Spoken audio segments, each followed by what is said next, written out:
اللہ رب العالمین الصلاۃ والسلام علیکہ یا رسول کریم اما بعد فاعوذ باللہ من الشیطان الرجیم بسم اللہ الرحمن الرحیم۔ ناظرین کرام، دوستو، بزرگوں، میری بہن و چھوٹے بچوں، السلام علیکم ورحمۃ اللہ وبرکاتہ۔ امید ہے کہ خدا اللہ کے فضل سے آپ سب خیریت سے ہوں گے۔ اللہ تعالیٰ آپ سب کا اپنے حفظ و ایمان میں رکھے، آپ سب کا خاتمہ ایمان پر فرمائے اور شیطان کے شر سے محفوظ رکھے۔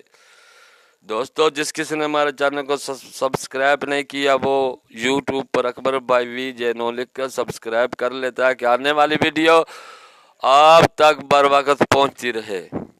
آج کی ویڈیو کا بیان ہے مریض کا موت کی تمنا کرنا۔ جلد نمبر 5، حدیث نمبر 2534، صفحہ نمبر 370 پر مریض کا موت کی تمنا کرنا۔ حضرت انس بن مالک رضی اللہ تعالی عنہ سے روایت ہے کہ نبی صلی اللہ علیہ وآلہ وسلم نے فرمایا کہ کوئی کسی تکلیف کی وجہ سے موت کی تمنا نہ کرے، ہرگز نہ کرے، بس اگر ضروری ہو تو یہ کہے، یہ دعا کرے، اے اللہ مجھ کو زندہ رکھ جب تک میرے لیے زندگی بہتر ہے، اور مجھ کو وفات دے جب تک میرے لیے وفات بہتر ہے۔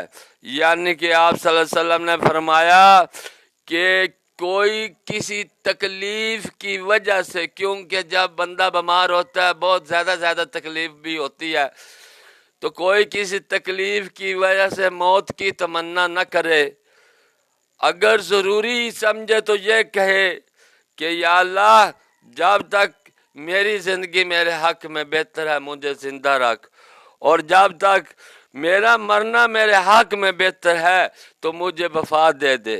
السلام علیکم ورحمۃ اللہ وبرکاتہ۔